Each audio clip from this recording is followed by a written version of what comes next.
দুপুরে ঘুরে গেছি, ওই আপনার পিজির যে গেটটা না ওই পাশে ওই বন্ধ গেছে গা। পরে আবার এখন আসছি, প্রায় 1.5 ঘন্টা ধরে আসছি। না, ফুল ট্যাঙ্কি দিয়ে হচ্ছে না, সবাইকে 600 টাকা করে দিচ্ছে। না, অন্যান্য সময় তো আমরা মানে যখনই তেলের দরকার হইতো তখনই ফুল ট্যাঙ্কে নিয়ে নিতে পারতাম, কিন্তু এখন প্রায় কত আপনার 1 ঘন্টা যাবৎ পিছনে সিরিয়াল দিয়ে দাঁড়িয়ে রয়েছি, এরপরও এখনো পর্যন্ত আসতে পারি নাই। সম্ভবত 20 মিনিটের মতো আরও লাগতে পারে। তো এটা এক প্রকারের মানে যত দ্রুত এই ভোগান্তিটা আমাদের শেষ হয় আর কি, তত দ্রুতই সবার জন্য ভালো, কারণ এটা তো দেখতেই পারতেছেন কি করে। এই তো অল্প, সপ্তাহে একদিন আসি, নিয়মিত কেমন। আপনার এই যে এই গলির শেষ মাথায় পিজির যে গেটটা, ওইখান থেকে আসছি।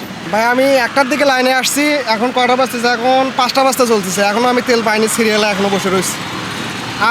ইতিপূর্বে খুব দ্রুত তেল দিছে, আজকে ভেতরে যে কী হয়েছে বোঝা যাচ্ছে না। এতক্ষণে আমার তেল নেওয়া হয়ে যেত, কিন্তু বুঝতেছি না ভেতরের আজকে কাহিনি, এতক্ষণ তেল নেওয়া হয়ে যেত।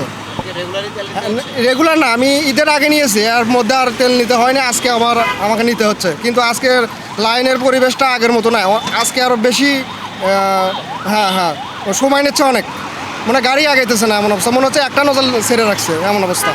আমরা এই আসি 1:30 থেকে আপনার ওই যে বাটা সিগন্যাল থেকে, না সরি আপনার কাটাবন সিগন্যাল থেকে আমি ধরছি, ওখান থেকে আসতেছি এখন তোর। হ্যাঁ, আমরা 10 লিটারের উপরে তেল পাচ্ছি না।